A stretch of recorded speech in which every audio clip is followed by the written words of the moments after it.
분들 한번 축복하겠습니다. 잘 오셨습니다. 반갑습니다. 사랑합니다. 축복합니다. 눈짓, 발짓, 몸짓까지 다 한번 쫙 안아주세요. 한번 안아주시고요. 잘 오셨습니다 하고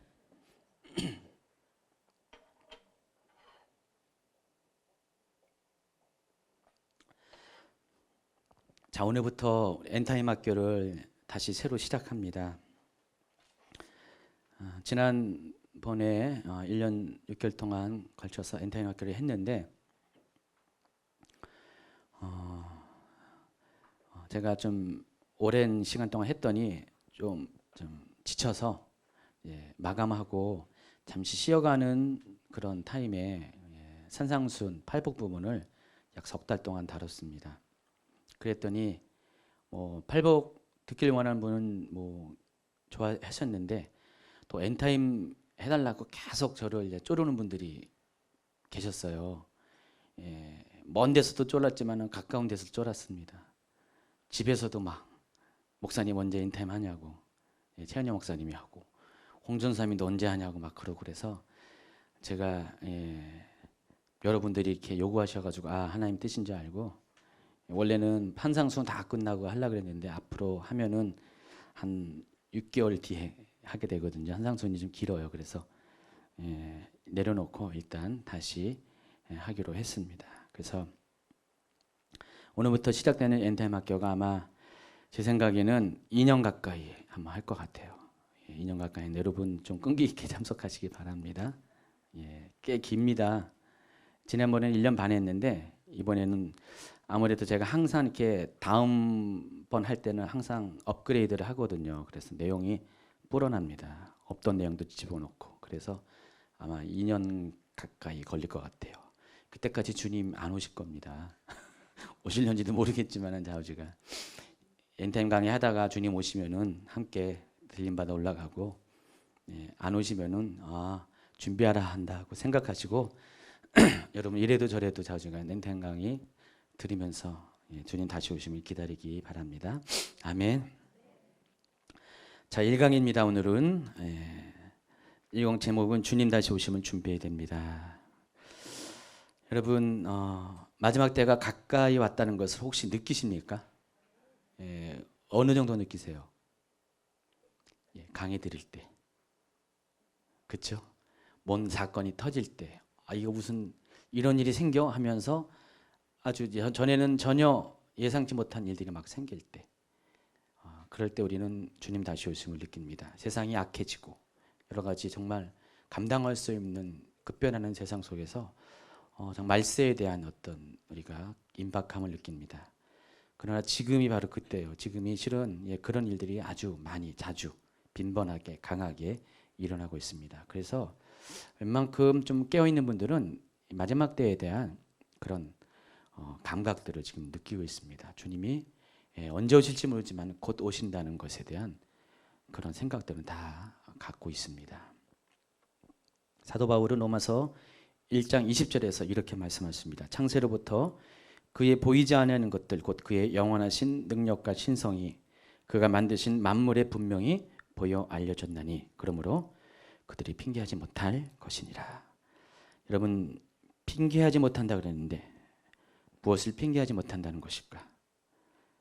로마서 1장 20절에 나와 있는 핑계하지 못한 그것은 다른 것이 아니라 바로 하나님께서 이미 만물 가운데 하나님이 계신 것과 하나님의 능력을 나타내 주셨음에도 불구하고 만물에 분명히 보여 알게 했는데도 불구하고 하나님을 인정하지 못하고 하나님이라고 고백하지 못하는 바로 그런 것들에 대해 핑계를 하지 못할 것이라고 말씀합니다.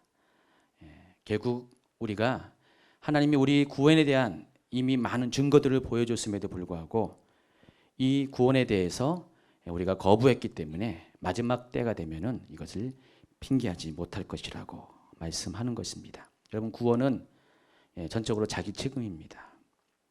부모님 책임이 아닙니다. 아내 책임이 아닙니다. 구원은 전적으로 내 책임입니다. 누가 전에서 들었거든 아니면은 전에 듣지 못한다 할지라도 하나님 앞에서는 결국은 핑계하지 못할 것, 바로 구원의 문제라는 것입니다. 그래서 여러분, 구원의 문제에 대해서 아주 심각하게 생각하셔야 돼요. 우리가 지금은 그냥 감각 없이 잘 살고 있는 것 같지만은 정말 어느 때가 되면 하나님은 우리 구원에 대해서 우리 자신에게 책임을 물을 때가 온다는 것입니다. 바로 그때가 어느 때입니까? 마지막 때예요. 마지막 때에 우리 구원에 대해서 하나님 책임을 반드시 개인적으로 묻게 됩니다. 여기서 마지막 때는 두 가지 차원의 마지막 때입니다. 개인적인 죽음이 오는 마지막 때, 인생의 개인적인 마지막 때고, 또 한 가지는 전 지구적인 종말의 때. 어떤 사람은 개인적인 마지막 때를 그것만 경험할 수가 있어요. 그런데 어떤 사람은 개인적인 마지막 때인과 동시에 전 지구적인 종말의 때를 경험할 수가 있습니다. 그러니까 여러분 중에 그럴 수도 있다는 것이죠. 그때가 되면 어떻든 간에 우리는 정말 엔타임이 오기 전이라도 개인적인 차원에서 엔타임 때에 하나님 앞에 자신의 구원에 대해서 반드시 책임을 물으시는 하나님 앞에 서게 된다는 것입니다. 그래서 하나님은 이 마지막 때가 가까이 왔음에 대해서 언제든지 우리에게 그 때에 대해서 알려주고 계세요.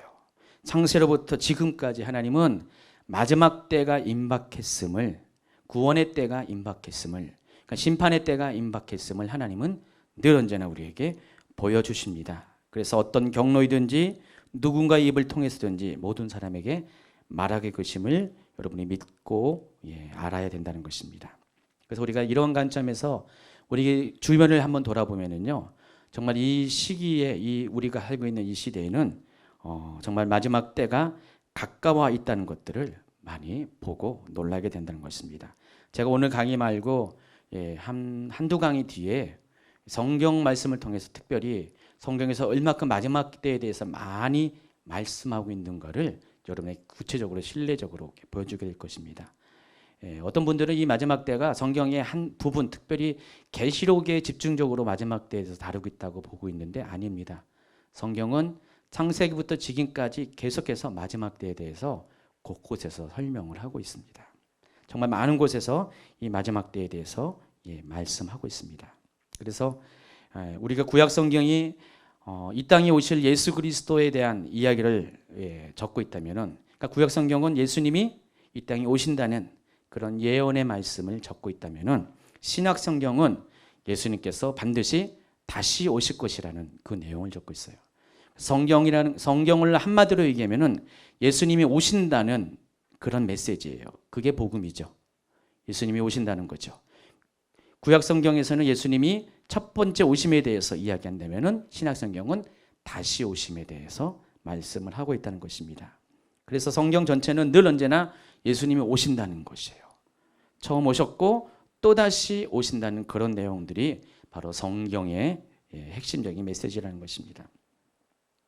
그래서 이 예언이 성취될 마지막 때는 예수님의 초림 때와 같이 주님의 오심을 깨닫고 마지막 때를 준비하는 사람과, 또 주님이 오심에도 불구하고 그것을 인지하지 못하고 깨닫지 못하고 세상에 안일함에 빠진 그런 무리들로 나뉘게 된다는 것입니다. 그러니까 주님이 처음 올 때도 두 종류의 사람들이 이렇게 나누어졌어요. 그러니까 주님의 다시 오실 때도 마찬가지로 예수님의 다시 오심을 준비하는 자와 그렇지 않은 자가 분명하게 나눠지게 된다는 것입니다.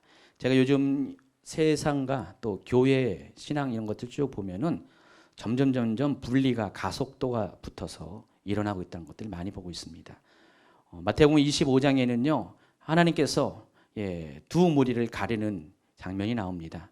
세 가지 비유를 통해서 하나님은 마지막 때 오른편에 있는 사람과 왼편에 있는 사람을 나누게 됩니다. 그러니까 구원받을 자와 구원받지 못한 자를 나누게 된다는 것입니다. 하나님이 그같이 나누시는 이유는 바로 한 사람은 구원을 받게 하고 한 사람은 심판에 받게 하는 하나님의 공의가 이루어져야 되기 때문에 마지막 때 되면은 이런 분리가 점점 눈에 띄게 가속도가 되어서 일어나게 된다는 것입니다.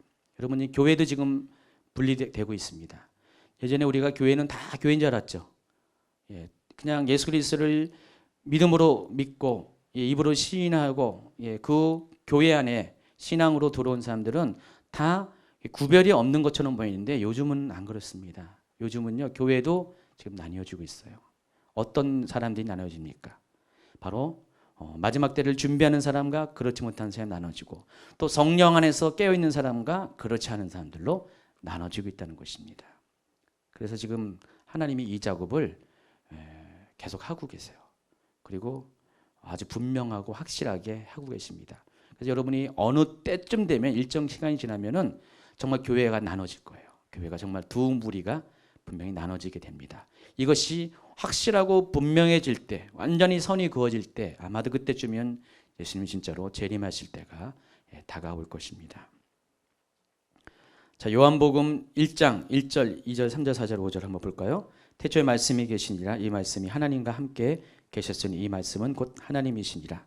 그가 태초에 하나님과 계셨고 만물이 그로 말미암아 지은 바 되었으니 지은 것이 하나도 그가 없이는 된 것이 없느니라. 그 안에 생명이 있었으니 이 생명은 사람들의 빛이라. 빛이 어둠에 비치되 어둠이 깨닫지 못하더라. 요한복음 1장에는 바로 로고스 예수님에 대해서 설명을 하고 있습니다. 로고스는 어떤 겁니까? 쓰여진 그런 말씀을 말하는 것입니다. 예수님을 가리켜서 로고스라고 합니다. 말씀이라고 표현합니다. 근데 이 말씀이신 예수님은 안에는 생명이 있다고 했습니다. 그리고 이 생명은 사람들의 빛이라 그랬습니다. 그래서 요한복음에서는 예수님을 가리켜서 빛으로 이렇게 표현을 합니다. 하나님도 빛이시고 예수님도 빛입니다. 그러니까 예수님이 이 땅에 빛으로 오셨어요. 이 세상은 어떻습니까? 예수님이 오기 전에 이 세상은 어둠에 속한 세상이었습니다. 근데 예수님이 빛으로 왔어요. 그런데 어떤 사람들은 예수님이 빛을 비치는 것을 깨닫는 사람이었어요. 근데 어떤 사람은 예수님이 빛으로 오셨음에도 불구하고 깨닫지 못한 사람이 있었다는 것입니다. 그때도 사람들이 나뉘어졌어요. 여러분 혹시 그 암흑상자 아신가요? 암흑상자는 완전히 일정 그런 규격 안에 상자 안에 껌껌하게 모든 빛을 차단하는 것을 말합니다. 이 세상이 마치 암흑상자와 같았어요. 그래서 바깥에서 바늘구멍 하나를 찔러가지고 빛이 들어오게 되면은요, 그 안에 많은 사람들이 있지만 어떤 사람들은 그 빛을 깨닫습니다. 그러나 어떤 사람들은 여전히 그 빛을 깨닫지 못한 사람이 있습니다. 그 깨달은 사람은 어떤 사람입니까? 바로 빛을 인식할 수 있는 깨어있는 사람입니다. 자, 그래서 우리가 이 마지막 때가 되더라도요, 영적으로 죽어있는 사람은 이 빛을 전혀 깨닫지 못합니다. 그러나 영적으로 살아난 사람들은 빛을 깨닫게 됩니다. 예수님 오실 때도 그랬었어요. 예수님 오실 때 영적으로 죽어있는 사람들은 빛이 비침에도 불구하고 깨닫지 못했어요. 그러나 영적으로 살아난 사람들은 소수였지만은 그 빛을 깨닫고 예수님을 하나님의 아들로 영접을 했다는 것입니다. 자, 그와 같은 일들이 마지막 때에도 똑같이 재현이 된다는 것입니다. 예수님이 오실 첫 번째 오실 그때 그런 것처럼 마지막 때에도 지금도 하나님이 영적으로 살아있는 자와 죽어있는 자들, 또 교회 안에서도 영적으로 살아있는 교회와 그렇지 못한 교회들을 지금 나누고 계세요.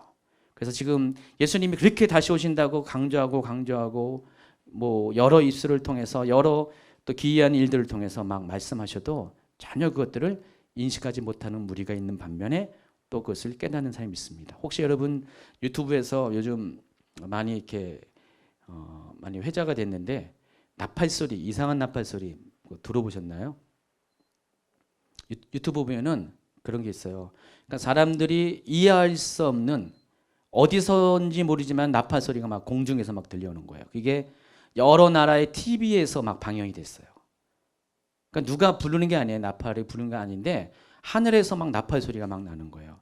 마치 성경 요한계시록에 나와 있는 것처럼, 요한계시록에 11장에 나와 있는 것처럼 나팔 소리가 막 지금 막 들리고 있어요. 그래서 어떤 분들은 이미 나팔이 부러졌기 때문에 요한계시록에 말하는 7 나팔의 재앙이 시작된 거 아니냐라고 생각하는 분도 있어요. 하지만 많은 그런 하나님이 때에 대한 그런 여러 가지 신호를 보여주는데 요즘은 그런 소리까지 막 들립니다. 그래서 한번 유튜브 한번 찾아보세요. 이게 그냥 무슨 어떤 사람이 헛것을 들은 것이 아니라 각 나라의 TV에서 다 방영된 거예요. 뉴스 시간에 이런 겁니다. 뭐 사람들이 요즘 이상한 소리를 많이 들었습니다. 이상한 일이 생겼습니다 하면서 앵커가 말하는 것이요. 지금 이상한 나팔 소리 같은 것이 막 하늘에서 들리고 있습니다 하면서 이 나라 저 나라에서 지금 세계 곳곳에서 이런 현상들이 일어나고 있습니다. 하나님이 정말 뭔가 때가 찼기 때문에 도저히 우리가 이해할 수 없는 그런 일들을 많이 우리 가운데 진짜로 보여주고 있습니다. 자, 우리가 알고 있는 아모스 3장 7절 말씀을 한번 읽도록 하겠습니다. 주 여호와께서는 자기의 비밀을 그종 선지자들에게 보이지 아니하고서는 결코 행하심이 없으리라 그랬습니다. 우리가 아모스서 3장은요, 이 배경을 좀 알아야 되는데 아모스서 3장은 심판에 관련된 메시지를 지금 전하고 있어요. 우리가 보통 이 3장 7절의 말씀을 가지고 특별히 이제 예언 사역을 할 때 우리가 예언 분별학교에서도 이 성경 본문을 이제 아마 인용을 할 거예요. 그래서 우리가 왜 예언이 필요한가, 왜 선지자가 필요한가에 대해 설명할 때 하나님은 자신이 행할 것들을 먼저 사람들에게 나타내 보이지 않고서는 아무 일도 행하지 않기 때문에 예언이 필요하다, 선지자가 필요하다, 그런 당위성을 설명하기 위해서 이 성경 교절을 많이 이야기합니다. 그런데 자세히 살펴보면 이 아모스 3장은 그런 수준이 아니라 바로 심판과 관련된 메시지라는 것을 우리가 알 수 있습니다. 3장 1절 2절 한번 읽도록 하겠습니다. 이스라엘 자손들아, 내가 땅의 모든 족속 가운데 너희 말 알았나니 그러므로 내가 너희 모든 죄악을 너희에게 보응하리라 하셨나니, 요 부분을 다른 번역으로 뒷부분을 보면은 너희 모든 죄악으로 인해 내가 너희를 벌하리라 이렇게 말씀하십니다. 그러면서 3절에 이런 말씀합니다. 두 사람이 뜻이 같지 않은데 어찌 동맹하겠으며, 이것을 다른 번역으로 하면 두 사람이 동의하지 않고 합의하지 않고 함께 걸을 수 있겠느냐, 이런 말씀을 합니다. 자, 이 말씀을 다시 한번 설명은 이런 겁니다. 하나님께서 반드시 우리의 모든 죄악을 심판하실 때가 온다는 것입니다. 그런데 하나님께서 이 심판을 행하기에 앞서서 먼저 내가 너희 죄악 때문에 너희를 심판할 것이라고 미리 말씀하시고 사람들이 알겠습니다, 이해하겠습니다, 동의를 한 다음에 그 심판을 행하신다는 것입니다. 다시 말해서 여러분이 나중에 심판을 받게 될 때 하나님은 그 심판에 행하기 앞서서 하나님께서 왜 심판을 해야 되는지, 여러분들이 왜 그 심판 가운데 서게 되는지를 여러분을 이해시킨 다음에, 완전히 여러분이 그것을 동의하고 합의시킨 다음에 반드시 심판을 행한다는 것입니다. 그런 의미에서 하나님은 우리가 동의할 수 있도록 하나님께서 행하실 일들을 반드시 먼저 알려주신다는 것입니다. 그러니까 마지막 때는 하나님과 이런 약속 관계에서 하나님이 우리가 그것을 수용할 수 있도록, 우리가 미처 알지 못해서 마지막 때를 준비 못하지 않게 하나님은 미리미리 마지막 때가 가까이 왔다, 마지막 때에 너희들이 어떤 사람은 오른편에 어떤 사람은 왼편에 그런 심판을, 구원과 심판을 받을 것이라는 것을 분명히 알려주시고 확실하게 우리가 깨닫게 한 다음에 심판을 행하신다는 것입니다. 그렇기 때문에 아무도 핑계할 수가 없다는 것이에요. 그렇기 때문에 하나님, 내가 못 들었습니다, 내가 이 사실을 몰랐습니다, 말할 수가 없다는 것입니다. 여러분, 노아의 때 120년 동안, 노아의 방주가 120년 동안 지어졌습니다. 여러분 생각하면은 한 몇 년이면 뚝딱뚝딱 방주를 지을 수가 있을 거예요. 아마 가능할 수 있을 거예요. 근데 하나님께서 120년 동안 노아의 방주를 짓게 하신 이유가 있습니다. 그것은 경고의 시간을 주신 것이에요. 사람들로 하여금 충분히 120년 동안 준비할 수 있도록 사람들에게 기간을 주신 것이에요. 여러분, 노아의 시대 때 사람들이 몇 명 살은지 아십니까? 노아의 시대 때 최소한 가장 작게 잡아서 10억이에요. 그리고 많이 잡아서 50억입니다. 그때는요, 평균 연령이 900이 넘었어요. 낳고 또 낳고 또 낳고 또 낳고, 한 쌍의 부부가 낳은 자식들이 대단할 것 같아요. 수백 년 동안을 애를 낳는 생각해 보세요. 거기서는 성경에는 몇 명 중요한 사람만 나왔지만은 최소한 작게는 100명 정도, 아니면 그 이상 날 수 있어요. 그리고 그 낳은 자식이 또 낳고 또 낳고.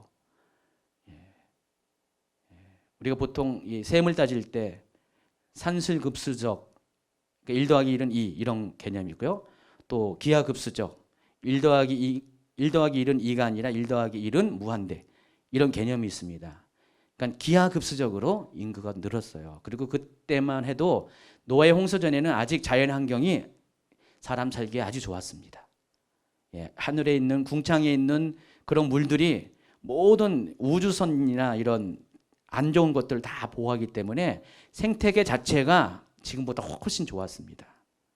그러다 보니까 사람들이 그 얼마 안 된 기껏해야 1000년 좀 넘는 기간 동안에 엄청난 많은 사람들이 증가가 됐습니다.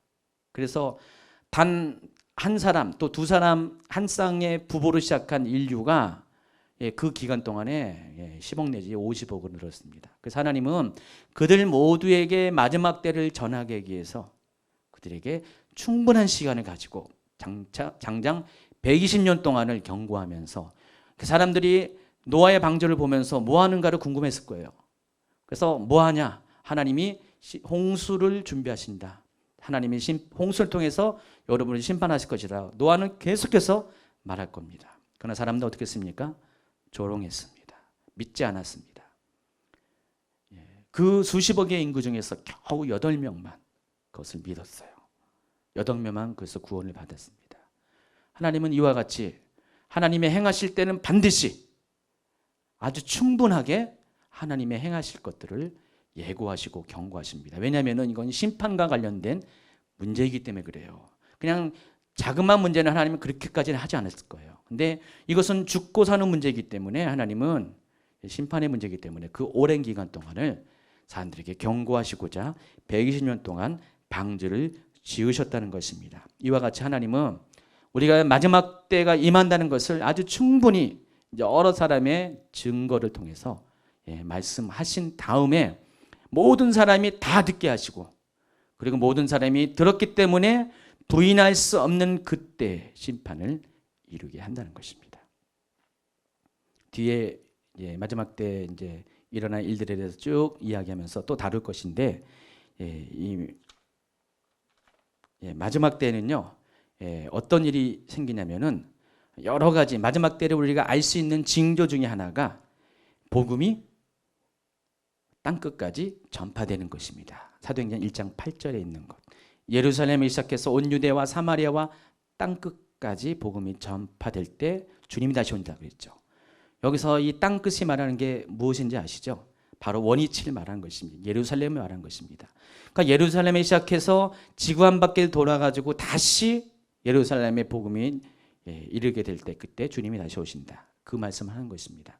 그래서 그 차원에서 우리가 미전도 종족에 대한 개념들을 우리가 만들어낼 수 있어요. 그럼 미전도 종족, 아직 복음이 전파되지 않은 사람들을 말합니다. 우리가 나라가 있지만은 종족이 있어요. 이 종족의 단위는 여러 단위가 있지만 일반적으로 말하는 것은 자기 언어를 갖고 있는 종족을 사람들을 한 종족으로 분류합니다. 종족이 몇만 종족이 있습니다. 그런데 이 종족 중에서 복음이 그들의 언어로 전파되지 않은 종족을 가리켜서 미전도 종족이라고 합니다. 그게 불과 100년 전만 해도 13,000 정도 그런 미전도 종족이 있었어요. 아직 복음을 알지 못하는 사람들이 있었습니다. 그런데 이게 급격하게 전도가 빠르게 진행되어 가지고요. 저는 재작년에 이 엔타임 강의를 했죠. 그때 데이터가 아직도 비전도 종족으로 남아 있는 게 3,000개 종족이 남아 있다고 알고 있었어요. 근데 오늘 제가 신방을 갔는데 신방간 집에 그 자매가 거기 관련된 사역 단체에서 지금 섬기고 있어요. 좀 물어봤어요. 그 사역 단체에서 지금 파악하고 있는 미전도 종족 수가 몇이냐 했더니 1,000개가 좀 넘는데요. 그 2년 사이에 2,000개 언어로 복음이 들어갔다는 것이죠. 이제 1,000개밖에 안 남았어요. 그러니까 곡선으로 이렇게 그래프를 그린다면은 이 미전도 종족에 대한 그 복음 전파 속도가 이렇게 완만하게 가다가 어느 순간부터 갑자기 급격하게 이루어져 가지고 지금은 거의 지금 1000개 정도밖에 안. 이거는 지금 추세를 보면은 얼마 남지 않았죠. 몇 년, 뭐 10년 안쪽에 이런 일이 아마 생길 것 같아요. 그래서 복음이 완전히 전파돼서 모든 사람들의 언어로, 모든 사람의 글자로 성경이 보급되고 완전히 복음이 전파되게 되면은 그때가 땅끝이 되는 거죠. 하나님이 이와 같이 모든 사람들이 도저히 핑계할 수 없을 정도로 완벽하게 하나님 나라의 주님이 다시 오심을 다 충분히 경고하신 후에 그때가 돼서 마지막을 오신다는 것입니다. 그리고 그때는 누구든지 도저히 핑계할 수 없다고 말하는 것입니다. 이게 로마서 1장 20절의 말씀의 그런 결론입니다. 그래서 이 모든 것들을 다 보면은 다 마지막 대한 경고의 그런 말씀이라는 것을 우리가 알 수가 있습니다. 이 페이지 밑에를 보면은 이것을 제가 도표로 그려놨습니다. 하나님의 심판의 계획은 지금 화살표처럼 진행하고 있습니다. 창세 때부터 이 하나님의 이 심판의 계획이 지금 진행되고 있습니다. 근데 하나님은 반드시 이 심판을 실행하기에 앞서서 선지자를 통한 경고와 더불어 백성들의 동의라는 이 조건들이 만들어진 다음에 심판이 실행이 된다는 것이에요. 그래서 지금 이 순간도 하나님께서 이 마지막 때가 가까이 오고 있다는 것들을 사람들을 통해서 지금 말씀하고 있습니다. 여러분, 그래서 여러분 주님 오실 때 아무도 저와 여러분 어느 누구도 핑계하지 못한다는 것을 명심하시기 바랍니다. 3페이지 보시면은 성경에 예언된 시대의 징조와 오늘날 진행되는 상황들이 놀랍게도 너무도 일치해 가고 있습니다. 그런데도 불구하고 많은 대다수의 교회 성도들이 특별히 리더들이 때의 이름을 읽지 못하고 있습니다. 그래서 마지막 때가 지금 가까이 오고 있는지 또 마지막 때를 위해서 내가 어떻게 살아야 될지 무엇을 준비할 것인가를 지금 알지 못하는 분들이 너무나 많이 있다는 것입니다. 물론 마지막 때에 대한 이야기들이 여기저기 많이 나오고 있어요. 지금 과거 어느 때보다 지금 여러분 뭐 유튜브나 뭐 인터넷에 쭉 보면은 마지막 때에 대한 이야기들이 많이 나왔습니다. 특별히 한국에 보면은 이 종말 카페들이 굉장히 많이 있습니다. 회원수도 굉장히 많이 있어요. 몇만 명씩 있어요. 가장 유명한 것이 뭐 주님이 다시 오십니다. 뭐죠? 주님 발자국 무슨 주님의 발자국 소리. 어떤 분들은요 이 발자국 지겹다고 막 그런 말 하지 말라고 하는 사람도 있고 그러는데 그런 종말 카페들이 굉장히 많이 있어요. 저희 교회 카페에도 이 부분을 좀 다루고 있어요. 굉장히 많은 사람들이 이 부분에 대해서 이렇게 체계적으로 이런 자료들을 올리고 정보들을 전파하는 일들이 지금 많이 일어나고 있습니다. 자, 그런데 우리가 이런 상황 가운데 사람들이 이 마지막 때를 맞이하는 반응들이 제각기라는 것을 알 수 있습니다. 우리가 마지막 때에 대체적으로 세 가지 반응이 있습니다. 첫 번째가 뭐냐면은 마지막 때에 대한 불감증이에요. 그러니까 마지막 때를 지금 감각하지 못하는 그런 무리들이 있다는 것입니다. 그래서 이 종말의 때를 먼 훗날의 이야기로 생각을 하고 있습니다.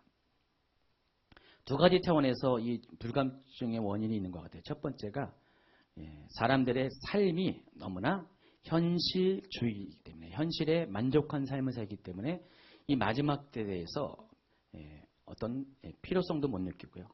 또 마지막 때가 가능하면 오지 않기를 바라는 분들이 많이 있습니다. 자, 현실적인 그런 세상의 그런 심취한 사람들에게 이 불감증이 있고요. 또 한 가지가 신학적인 문제가 있습니다. 이 마지막 때는 종말론에 관한 거잖아요. 그러니까 종말론에 관해서 잘못된 신학을 갖고 있는 사람들이 이 마지막 때 지금 오고 있는 것에 대해서 거부를 하고 있어요. 특히 나중에 쭉 나가서 한참 진도 나가서 다루겠지만은 휴거와 관련돼서 또 천년왕국과 관련돼서 우리가 몇 가지 입장이 있는데 그 중에서 무천년주의를 주장하는 분들은요, 또 아니면 역사적인 전천년주의를 주장하는 분들은요, 이 마지막 때에 대해서 특별히 휴거에 대해서 인정을 하지 않습니다. 여러분 휴거가 뭡니까? 휴거가 주님이 다시 오실 때 바로 직전에 일어나는 현상이잖아요. 성도들이 들림받는 그런 현상입니다. 죽은 자는 살아서 부활해서, 살아있는 사람은 변화되어서 이 공중에 들림받는 것이 휴거입니다. 그런데 이 휴거를 인정하지 않습니다. 휴거를 인정하지 않으니까 이 시대 자체가 지금 천년왕국 시대로 보고 있어요. 그러면 천년왕국은 어떤 것입니까? 왕노릇하는 시기죠. 성도들이 왕노릇하는 것입니다. 구체적으로 하면 모든 성도들이 왕노릇하는 것이 아니라 그 중에서 특별하게 예수 그리스도를 증거하기 위해서 복음을 전하다가 핍박받고 죽임을 당한 자들, 또 실제로 적그리스도의 통치 안에 목배임을 당한 사람들, 이런 사람들이 왕노릇하는 것인데, 자, 이렇게 주장하는 분들은 그런 사람으로 한정된 게 아니라 모든 성도들이 왕노릇한다고 생각하고 그 왕노릇하는 것이 바로 지금 이 시간이라고 생각합니다. 그래서 교회가 탄생하는 그때부터 천년왕국은 시작했다, 이렇게 봐요. 그러다 보니까 휴거는 존재하지 않습니다. 천년왕국 전에 휴거가 있는 것인데, 그러니까 휴거의 개념 자체가 없고 천년왕국에 이미 우리는 들어와 있어요. 그러니까 여기서 하나님께서 우리를 왕노릇하게, 우리가 왕권을 가지고 그런 통치의 삶을 살아야 된다라고 가르치고 있습니다. 그래서 이런 신학 때문에 사람들 속에 마지막 때에 대한 그런 필요성을 느끼지 못하고 또 불감증을 가지고 삽니다. 대표적인 이런 주장을 하는 분들이 정확하게 제가 여러분에 알려줄게요. 소위 번영신학을 말하는, 통치신학을 말하는 분들이에요. 그러니까 번영신학 안에는 종말론이 실종되어 있습니다. 그러니까 번영신학을 말할 수밖에 없는 이유가 종말론을 갖고 있지 않기 때문에. 이 시기가 바로 천년왕국 시기. 그래서 성도들은, 교회들은 이 세상을 통치해야 된다. 재정으로도 통치해야 되고 모든 권세를 가지고 통치해야 된다. 그래서 통치신학, 번영신학이 나옵니다. 그들에게 있어서 주님 다시 오심은 논외예요. 아무런 관심이 없습니다. 그래서 지금 세상에 우리 하나님 주신 권세를 가지고 누려야 된다라는 그런 주장을 하고 있습니다. 어쨌든 간에 이 모든 그런 이런 주장들을 하는 분들의 삶의 특징은 지나치게 현세적이라는 것입니다. 현실을 너무 중요하게 여겨요. 지금이야말로 바로 하나님께서 우리에게 허락하신 그런 왕노릇하는 시기다. 그래서 여기가 조사오니 하는 식으로 신앙생활을 합니다. 그래서 이 좋은 흐름들이 깨어지는 것을 전혀 원하지 않습니다. 이런 한 가지 흐름이 있습니다. 근데 반대입니다. 과민 반응이 있어요. 거꾸로예요. 한쪽은 시한부 종말론을 주장하면서 주님이 일주일 뒤에 오실 것처럼, 곧 오실 것처럼 주장하는 분들이 많이 있습니다. 제가 지금 엔타임 강의를 한 2011년인가 그때부터 이렇게 준비를 했는데, 특별히 2012년은 그게 굉장히 심했어요. 심해가지고요. 그때는 아예 옛날에 그 다미선교회 이후로 여러 군데서 다미선교처럼 아주 전 나라를 뒤운 정도는 아니었지만은 여기저기서 구체적인 날짜까지 언급을 많이 했어요. 그래서 2012년 11월 15일 오후 3시에 주님이 오신다고 공중에서 나팔이 불려지고, 아직 안 오셨어요. 안 오셨죠? 분명히 안 오셨습니다. 그런 류의 그때 2012년 9월, 10월, 11월이 아주 피크였어요. 그래서 어떤 분들은 교회 문 다 문 걸어 잠고 오직 전심으로 예배하고 다른 사람도 못 들어오게 해요. 자기들 무리만 모여가지고 오전도 기도하고 하루에 한 10시간만 기도하면서 그냥 그 안에서 기도하고 예배하는 것이 주님 맞을 준비를 하는 것이라고 생각하면서 아주 예민하게 반응들을 많이 했습니다. 그분들 아직도 계시더라고요. 제가 보고 있는데 아직 올라가신 분 한 분도 없어요. 돌아가신 분이 있어도 올라가신 분은 한 분도 없어요. 근데 그런 일들이 지금 막 일어나고 있어요. 과민 반응입니다. 그래서 실제로 이런 과민 반응을 갖고 있는 분은요, 임박한 이 종말이 실은 두려움으로 이렇게 작용합니다. 주님이 다시 오실 때 내가 들림받지 못하면 어떻게 될까라는 두려움으로 오로지 모든 삶의 모든 현실을 다 잠재우고 주님 다시 오실 것만을 준비하는 분들이 많이 있습니다. 불감증이나 이 감인 반응은 서로 극단적인 반응입니다. 그러나 이것은 주님이 원하시는 것이 아니라는 것입니다. 더 세 번째 반응이 있습니다. 한 가지 더 추가하면 이기적인 반응이 있습니다. 이 사람은 마지막 때가 온다는 것을 알고 있는 사람이에요. 불감증도 아닙니다. 분명히 알고 있음에도 불구하고 자기의 현실, 꼭 자기만을 위해서 이왕이면은 주님이 좀 더디 왔으면 좋겠다. 천천히 왔으면 좋겠다. 이왕이면은 내가 죽은 다음에 왔으면 좋겠다. 그래요. 주님이 오신다는 거 알아요. 다 느껴요. 알고 있는데 근데 주님 이왕이면은 내가 죽은 다음에 저한테도 막 그래요. 제가 막 이런 얘기를 하면은 목사님 주님 오실 거 알아요. 아는데 바라기는요. 제가 다 이렇게 편안하게 살 거 다 살고 누릴 거 다 산 다음에 주님 오셨으면 좋겠습니다. 아니 주님 반드시 그렇게 오셔야 됩니다. 라고 강력하게 주장하는 분들이 있습니다. 그런데 이같이 주장하는 이유가 뭡니까? 두려움 때문에 그래요. 두려움 때문에 준비되지 못했기 때문에. 정상적인 사람이라면 정말 하나님과의 관계 속에서 정말 제대로 된 사람이면 어떻게 됩니까? 아무리 어떻든 간에 주님 다시 옵소서라고 주님이 오시는 것들 지금 당장 오는 것을 요청한 사람이에요. 그러면 주님의 거룩한 신부가 된 사람들. 그러면 주님이 계속 오는 것이 늦어지는 것을 얼마나 안타까워합니까? 지금 당장이라도 하나님 나라에 내가 가길 원하고 또 주님의 임재 안에 서기를 원하는 것이 주님을 사랑하는 친밀감의 안에 있는 사람이 정상적인 반응인데 이분들은 그게 아니에요. 주님을 알고 주님이 다시 오심을 분명히 인지하면서도 이왕이면은 자기 살아야 생전에는 주님이 안 오기를 바라는 것. 이기적인 반응인데 그 내면에는 두려움이 있다는 것입니다. 아직 준비되지 못한 것 때문에 그런 분이 있다는 것입니다. 환란이 또 두렵습니다. 어떤 분들은 주님 다시 오실 때 일정 기간 우리가 환란을 통과해야 되는데 이것이 두려워서 주님 다시 오신 것들을 애써 거부한 사람들이 있다는 것입니다. 그러나 환란은 뭡니까? 하나님께서 우리로 하여금 거룩한 신부로 단장시키기 위한 그런 일련의 과정입니다. 여러분 결혼을 하게 되면 어떻게 됩니까? 신부 단장을 하셔야 하잖아요. 일정 기간 동안에 마사지도 받고요. 그리고 그냥 여러 가지로 좋은 것을 통해서 결혼식을 준비하는 거잖아요. 성도들의 이 신부 단장은 그거예요. 환란이에요.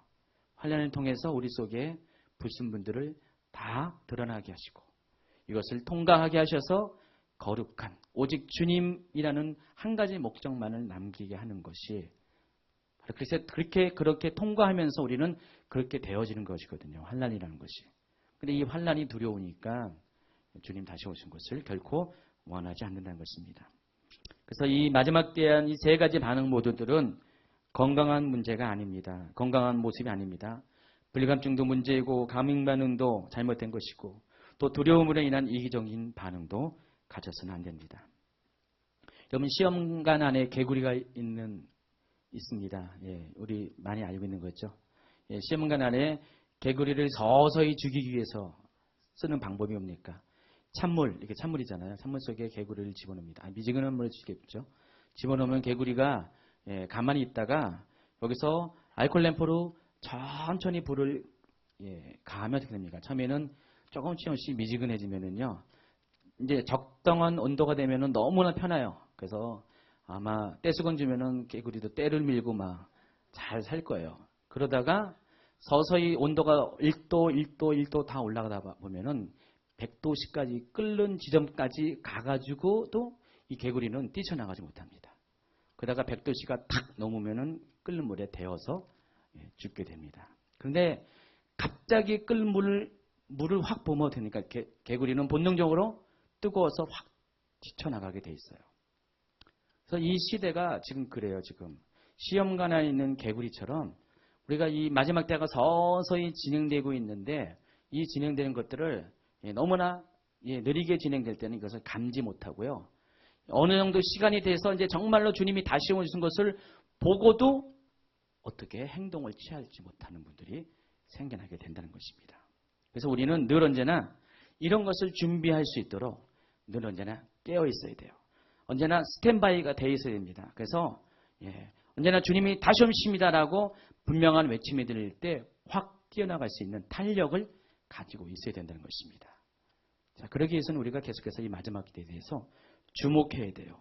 계속해서 이 마지막 때가 오고 있다는 것에 대해서 여러분이 관심을 가져야 된다는 것입니다. 아마 그런 의미에서 저보고 엔타임 강의 계속 해달라고 아마 조르고 또 졸른 것 같아요. 실은 제가요, 한 몇 달 동안 이 엔타임 강의를 안 하니까 저부터도요, 마지막 때는 감각이 좀 둔해지더라고요. 실제로 그래요. 그래서 그냥 예전 같으면은요, 이 마지막 때 일어나는 이 현상들, 그것들 들린 것 들으면은 제가 귀가 쫑긋해가지고 다 봤어요. 보고 체크하고 그랬는데 요즘은 거의 안 봐요. 거의 안 보고 아마 이제 강의가 시작되니까 이제 또 열심히 볼 거예요. 저도 그래요. 저도 그런데 여러분도 마찬가지잖아요. 그러니까 안 들으면은 이 부분에 대해서 열려 있지 않으면은 접하지 않으면은 우리 마지막 때에 대해서 분명히 마지막 때가 오고 있다는 것, 지금 일어나고 있는 현상이 마지막 때와 연관된 문제라는 것을 알면서도 애써 외면하고 크게 관심을 갖지 않는다는 것입니다. 그래서 우리는 늘 언제나 이 부분에서 깨어 있어야 돼요. 그래서 언제든지 준비가 되면은 이런 일들을 바라보고 이 마지막 때에 우리가 반응을 해야 된다는 것입니다. 우리가 이러한 차원에서 하나님도 마지막 때를 준비해 가고 있지만 악한 영도 마찬가지로 우리가 구원받지 못하도록, 우리가 한 사람이라도 더 구원받지 못하도록 우리의 구원을 방해하는 일들이 생겨난다는 것입니다. 그래서 사람들로 하여금, 성도들로 하여금 마지막 때를 준비하지 못하게 됩니다. 여러분, 불감증은 마귀가 우리를 그렇게 만들어가는 것이에요. 현실에 매여서 현실을 간신갖게로, 간신갖게에서 우리로 하여금 마지막 때를 준비하지 못하게 만들어 간다는 것입니다.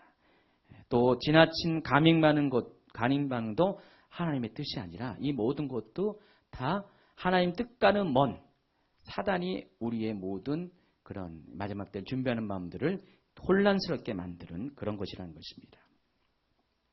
또 마지막 때는 치열한 영적 전쟁을 치러야 됩니다. 여러분, 구원받는다는 것 쉬운 문제죠. 예수 그리스도를 믿음으로써 우리가 구원받아요. 그러나 구원의 문에 완전히 이르는 것은 치열한 영적 전쟁을 치른 다음에 가능합니다. 여러분, 보통 우리가 성도의 구원의 문제를 빗대어서 출애굽의 이야기를 우리가 많이 이야기합니다. 출애굽은 뭡니까? 죄악된 세상, 애굽이 죄악된 이 세상을 말하는 거죠. 하나님이 예수 그리스도의 피, 어린 양의 피로, 어린 양을 잡잖아요. 그래서 그 어린 양을 잡고 그 피로 문설주와 임방에다가 바른 다음에 그 피 안에 거하는 사람들은 죽음의 천사가 건너가게 해서 살리게 하죠. 그게 바로 패스오버, 유월절입니다. 그래서 유월절을 경험한 사람들, 십자가 사건을 경험한 사람들은 하나님이 그 뒤에 어떻게 됩니까? 애굽을 탈출시켜가지고 바로 가나안 땅, 영적으로 말하면 천국에 이르는 과정을 겪게 합니다. 그렇기 때문에 출애굽은 영적으로는 십자가 사건이에요. 어린 양의 피가 거기서 묻혀졌기 때문에 그것을 통해서 우리가 애굽에 탈출하게 된 것이 십자가 사건입니다. 그러나 천국에 가기까지는 이 광야를 거쳐야 돼요. 광야는 어떤 기간입니까? 시험과 연단의 기간입니다. 근데 우리가 이것을 한마디로 다시 말하면은 전쟁을 치르는 기간이에요. 영적인 전쟁. 삶과 환경과의 전쟁, 실제적으로 이방 민족과의 전쟁을 치르면서 우리가 하나님 나라의 마지막으로 들어갑니다. 그래서 이 마지막 때는 이 영적 전쟁이 아주 치열하게 일어나게 될 것이에요. 그래서 하나님은 하나님대로, 마귀는 마귀대로, 하나님은 한 사람에도 영혼을 구원코자, 마귀는 한 사람의 영혼도 지옥으로 끌고 가고자 이런 영적 전쟁이 치열하게 일어나게 된다는 것입니다. 그래서 우리가 이때는요, 이 영적 전쟁을 치르기 위해서는 우리가 깨어 있어야 됩니다. 특별히 말씀으로 깨어 있어야 되고 성령으로 깨어 있습니다. 영적 전쟁을 치르는 무기는 하나님 말씀이에요. 하나님 말씀 그리고 성령의 도우심으로 우리가 이 영적 전쟁을 치를 수가 있습니다. 그래서 우리가 이 부분에서 생각을 한다면은 당연히 우리는 영적 전쟁을 치를 수 있도록 준비되는 모습들이 우리 가운데 있어야 됩니다. 그래서 지금 이 시대에는 두 가지가 회복이 돼야 돼요. 첫 번째가 구원론이에요. 그리고 두 번째가 종말론입니다. 여러분, 구원론과 종말론은요, 동전의 양면과 같아요. 예, 서로 먼 것이 아닙니다. 예, 구원과 종말은 같은 얘기예요. 그래서 여러분 가만히 보면은요, 이 구원론을 얘기하는 분들의 그런 종말론을 보면은요, 그게 같은 맥락에서 말하는 것을 볼 수가 있어요. 대표적인 구원론은 두 가지 있습니다. 첫 번째 뭡니까? 한 번 믿으면은 우리가 구원을 보장받는다는 것. 또 다른 구원론은 뭡니까? 한 번 믿음으로써 구원을 받지만은 이 구원은 완성되어져야 된다. 우리가 거룩함으로, 성결함으로 성령 안에서 거룩한 삶을 살 때 구원은 완성이 된다. 믿음으로부터 시작해서 from faith, 믿음으로 이르기까지 to faith. 그러니까 두 가지의 믿음을 이야기해요. 두 가지, 로마서 1장 17절에 있죠.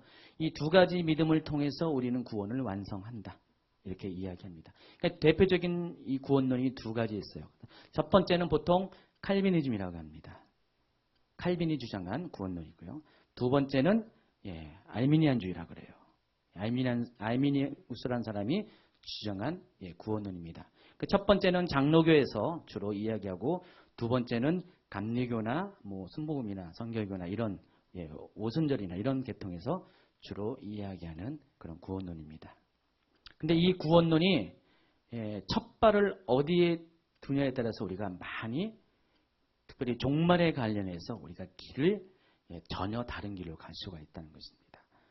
그러니까 한 번 믿으면 내가 구원을 받는다는 이것은요, 결과적으로 종말론은 약하게 해요. 왜냐하면 나는 이미 구원을 받았잖아요.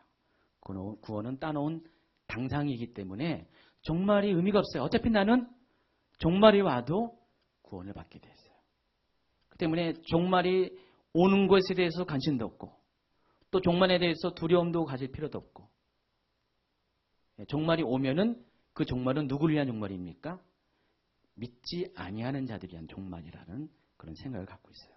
그러니까 믿는 나는 100% 구원을 받는다. 이것이 아주 극단적으로 가면 구원파가 되는 거예요.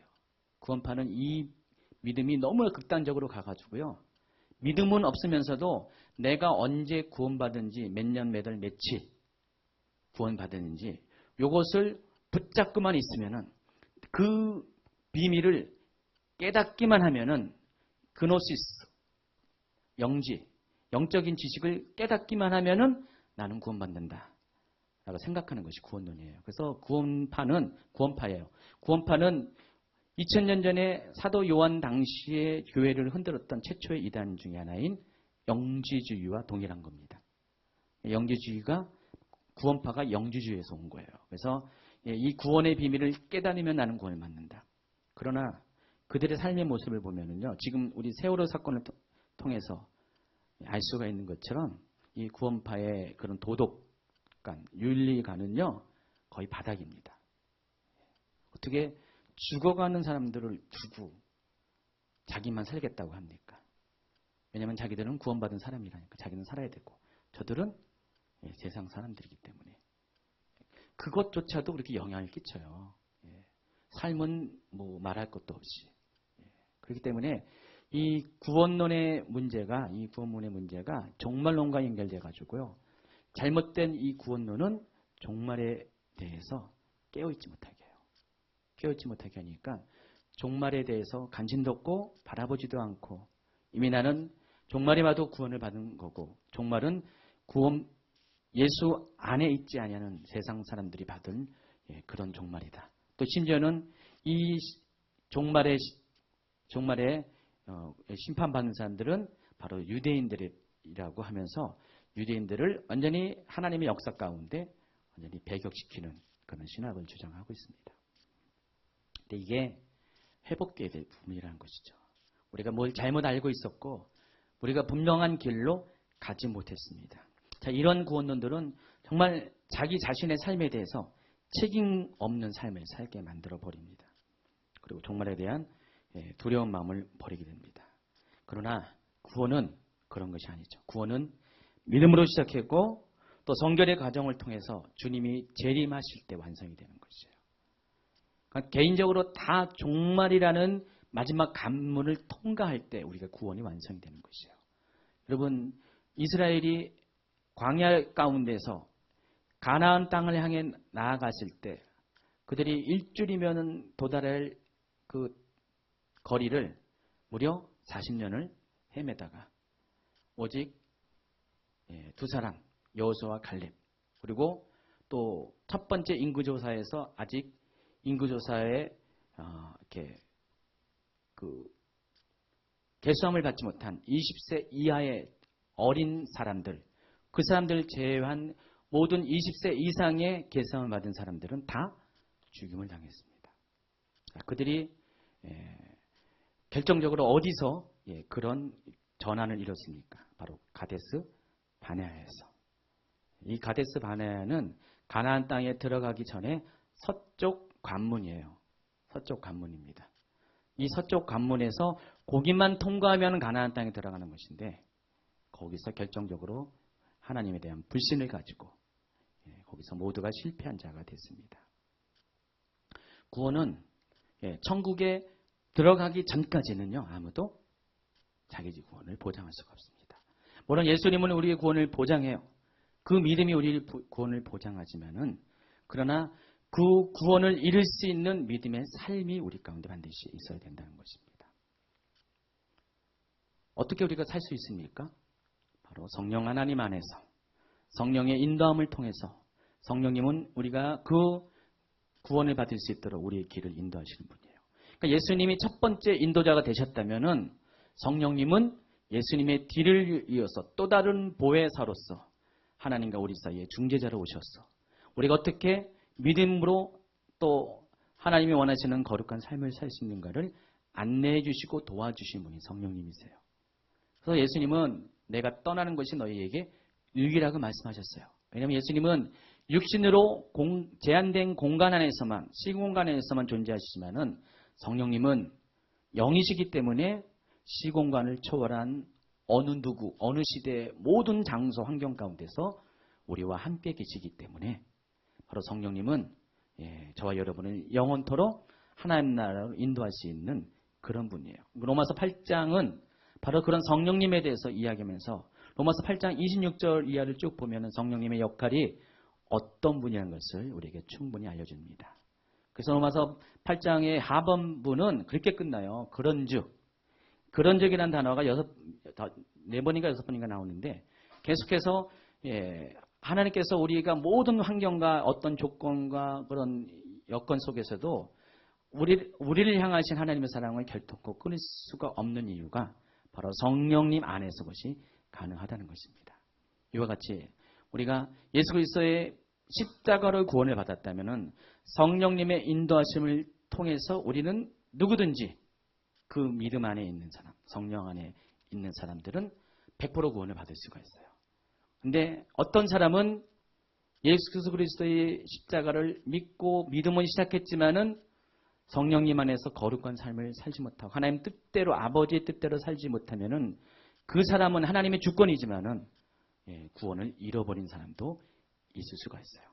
여러분, 크리스찬이 반드시 천국 갑니까? 아닙니다. 지옥 가는 사람도 있다는 것입니다.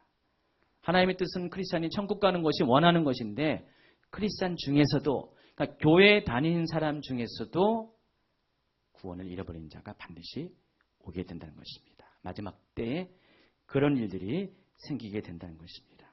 그래서 우리가 이 종말론에 대해서 이야기하려면 반드시 두 가지 차원의 종말론을 다 얘기해야 돼요. 첫 번째가 임박한 종말론입니다. 임박한 종말론이라는 정말로 주님이 가까이 왔다고 임박했다고 말하는 것입니다. 그러니까 우리가 이 너무나 예민한 감염 반응 때문에 어떤 분들은 이 종말론에 대해서, 주님이 다시 오신 게 대해서, 임박성에 대해서 잘 이야기 안 해요.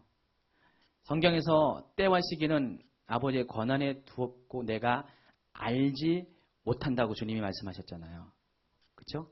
그러니까 몇 년, 몇 월, 며칠에 주님이 다시 재림한다는 것은 아버지 하나님밖에 모른다는 것입니다. 그래도 주님이 언제쯤 오실 것은 말씀하셨어요. 다음 시간에 얘기할 거예요. 마태복음 24장에 보면은 제자들이 예수님께 질문을 합니다. 예수님이 성전을 지나가실 때 제자들이 성전의 아름다움을 보고 예수님께 자랑을 합니다. 그래서 이 성전을 예수님 보세요. 얼마나 멋지고 아름다운 성전입니까? 왜냐하면 지난 주일날 얘기했죠. 이 성전이 장장 82년 동안 지어진 성전입니다.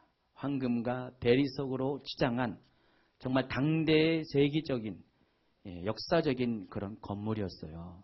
그 성전의 아름다움을 보고 사람들이 도취했습니다. 제자들도 그 아름다운 성전을 가지고 예수님께 자랑했을 때 예수님이 뭐라고 했습니까? 돌 위에 돌 하나도 남지 않고 다 무너질 것을 말씀하셨어요. 예수님이 그 말씀하실 때 제자들이 묻습니다. 그 일이 언제 일어날 것입니까? 그리고 마지막 때에 어떤 일이 일어날 것인가? 그 질문을 했고 그 질문에 대한 답이 마태복음 24장 3절 이하에 쭉 나와 있어요. 그래서 마태복음 24장에는요. 성전이 무너질 때의 상황과 그때 어떤 일이 일어날 것인가? 그리고 마지막 때에 어떤 징조들이 일어날 것인가에 대해서 예수님이 말씀을 하고 있습니다. 그래서 예수님은 그걸 통해서 마지막 때는 반드시 징조를 우리에게 허락을 하신다는 것입니다. 그러니까 마지막 때는 분명히 마지막 때가 일어날 것을 모든 사람이 알 수 있는 그런 현상들이 생겨나게 되어 있어요. 여러 가지 현상들이 있습니다. 다음 시간에 그 부분을 다룰 것입니다. 그래서 모든 사람들이 이 징조를 보고 정말 마지막 때가 임했다는 것들을 다 깨닫게 하신다는 것입니다. 그래서 이것을 통해 사람들이 조금이라도 깨어있는 사람들은 생각할 것이고 고민할 것이고 또 어떤 사람은 두려움을 가질 것이고 그래서 내가 어떻게 마지막 때를 준비하실 것인가를 그것을 생각을 하게 된다는 것입니다. 그래서 하나님은 우리가 마지막 때를 어떻게 분별할 수 있는가를 성경을 통해서 여러 군데 얘기했는데 그 대표적인 것이 마태복음 24장이고요. 또 25장이고 특별히 요한계시록 전체는 마지막 때가 어떻게 진행될 것인가에 대해서 시나리오예요. 시나리오는 건 뭡니까? 극이 이렇게 전개가 될 것이라는 것을 미리 알려주는 대본이잖아요. 그래서 이 요한계시록을 통해서 하나님은 마지막 때가 어떻게 시작해서 어떻게 끝날 것인 것을 아주 명확하고 분명하게 알려줬어요. 그래서 요한계시록대로 마지막 때는 진행될 겁니다. 그래서 제가 이제 이 엔타임 강의를 하면서 기본적인 텍스트를 요한계시록을 가지고 할 거예요. 그러니까 요한계시록을 문장 하나, 단어 하나, 토시 하나 다 이것들을 연구하고 분석해서 여러분에게 이 요한계시록의 의미와 이것이 현재 이 마지막 때에 관련돼서 어떤 의미가 있는가를 적용하는 것들을 가르쳐 줄 겁니다. 그래서 굉장히 여러분이 좀 긴 시간을 좀 요합니다. 요한계시록이 22장까지 되어 있죠. 1장부터. 근데 1장 3절을 한번 읽어보면 이런 말씀이 있습니다. 한번 읽어볼까요? 6페이지 넘어갔습니다. 이 예언의 말씀을 읽는 자와 듣는 자와 그 가운데 기록한 것을 지키는 자는 복이 있나니 때가 가까웁니다. 우리가 성경에서 복에 대해서 쭉 얘기하잖아요. 시편 1편 어떻게 됩니까? 복 있는 자는 하면서 복에 대해서 쭉 나오죠. 시편에서도 복에 대해서 얘기하고 이 계시록에서도 복에 대해서 얘기하는데 성경 전체의 맥락을 잘 보면은 복 있는 사람이 누군지 아십니까? 가장 복 있는 사람, 마지막 때를 준비하는 사람이 가장 복이 있다는 걸 알 수 있습니다. 오늘 여기 있는 것처럼 이 예언의 말씀, 요한계시록의 말씀, 마지막 때의 이 시나리오, 대본을 읽는 자, 듣는 자, 그것을 그친 것이 아니라 그 가운데 기록한 것을 지키는 자는 복이 있습니다. 왜 그랬습니까? 때가 가까웠기 때문에. 여러분 그런 특권을 가진 사람들이에요. 다른 분들은 이 대본이 없어요. 대본이 없어가지고 마지막 때가 오는지도 모르고 어떻게 준비할지도 모르는데 하나님은 여러분에게 이 대본을 미리 줬어요. 시나리오를. 그럼 여러분이 이 시나리오를 잘 읽기만 한다면은 이 시나리오를 잘 이해만 한다면은 하나님이 구체적으로 언제쯤 어떤 일이 일어날 것을 여러분에게 분명히 알려주고 있다는 것입니다. 저는 이 계시록을 연구하면서요. 정말 놀라는 경험을 많이 했습니다. 어떻게 지금 일어나는 이 일과 그 2000년 전에 계시록을 통해서 우리에게 알려주는 것이 어떻게 정확하게 일치하는지를 깜짝깜짝 놀랄 때가 많이 있습니다. 우리는 그동안 요한계시록을 여러분이 설교도 잘 안 들었고 읽지도 않았기 때문에 요한계시록에 대해서 지식이 없고요. 이해도 없기 때문에 요한계시록은 그냥 일단 뭐 그냥 책상 서랍에 묻어둔 그런 책이었어요. 그러나 지금 하나님이 요한계시록을 막 열어주고 있습니다. 하다못해 뭐 요한계시록에 대해서 전혀 문외한이었던 저에게도 하나님이 하여간 이거 연구하느라고 저쪽에 사당동에 있을 때는요. 일주일에 한 3일은 밤을 샜어요. 하나님 계속해서 이걸 준비하게 했어요. 연구하게 하고 준비하게 하고 해가지고 하다 보니까 막 열리더라고요. 열리면서 특별히 제가 이제 이 엔타임 강의는 요한계시록만 얘기하는 것이 아니라 지금 일어나고 있는 모든 사회적인 현상들을 적용시켜서 이 엔타임 강의를 하고 있어요. 보통 두 가지 중에 하나더라고요. 어떤 사람들은 요한계시록만 가지고 강의하는 분들이 있어요. 성령 말씀만 갖고. 또 어떤 사람은 요한계시록도 얘기하지만은 거의 이야기의 초점의 8, 90%는 현상만 얘기하는 분들이 있어요. 그래서 지금 뭐 일어난 현상들을 이 엔타임의 주제를 이 성경 말씀의 근거보다도 현상들을 집중적으로 하는 분들이 많이 있더라고요. 근데 이것이 좀 같이 텍스트로 연구되어지고 이것을 기반으로 그 형상들을 풀어갈 때 가장 안정적으로 옆길로 빠지 않고 설명이 가는 것 같아요. 하나님은 어쨌든 간에 이 요한계시록을 통해서 앞으로 되어질 일들에 대해서 분명히 이야기합니다. 19절로 한번 읽어보시면요. 그러므로 내가 본 것과 지금 있는 일과 장차 될 일을 기록하라 그랬습니다. 여기 보면 시제를 보면은요. 과거, 현재, 미래가 다 얘기했어요. 지금 하나님은 예수님은 지금 요한에게 뭘 얘기합니까?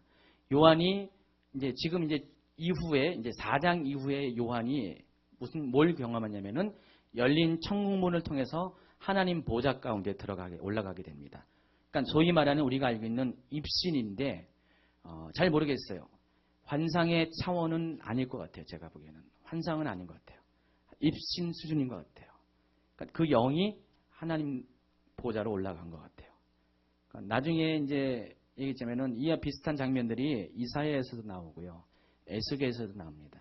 에스겔도 하나님 보좌를 봅니다. 이사야도 하나님의 보좌를 봐요. 근데 그거는 이 땅에서 환상 가운데 보는 거라면은 이 요한이 경험한 하나님 나라는 그 수준이 아니라 실질적으로 입신 차원에서 하나님 나라로 들어갑니다.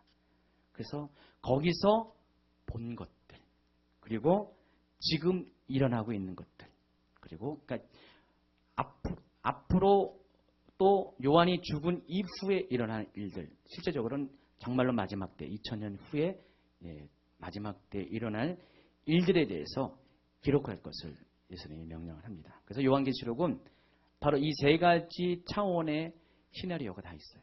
그래서 사도 요한이 첫 번째 본 것과 그리고 지금 있는 일 그리고 앞으로 일어난 일들을 이후에 2장부터 차례로 이렇게 적어나가고 있습니다. 그래서 하나님은 아주 철저하게 아주 명확하게 구체적으로 엔타임에 관한 모든 정보들을 요한계시록을 통해서 주고 있습니다. 그래서 우리가 다른 것을 통해서 마지막 때에 대해서 정보를 거기만 이렇게 집착할 필요가 없습니다. 요즘 뭐 이렇게 유명한 엔타임 강사들이 많이 있습니다. 그래서 요즘 일어나는 것들을 많이 이렇게 이야기를 하고 있어요. 뭐 여러 가지 많이 있잖아요. 뭐 미디어에 나타난 그런 어떤 사단의 역사, 또 뭐 프리메이슨, 일루미나티 이런 여기들. 저도 이 부분 나중에 다룹니다. 한 중간 정도 다루는데 그때 다루겠지만은 이것만을 갖고만 설명해서는 안 된다는 것입니다. 그러니까 요한계시록이 기본적으로 전제가 돼야 돼요. 베이스가 돼야 돼서 이것을 통해서 설명을 해야 돼요. 왜냐하면 여기 이미 하나님이 다 본 것과 지금 있는 일과 장차 될 일들을 다 알려주셨기 때문에.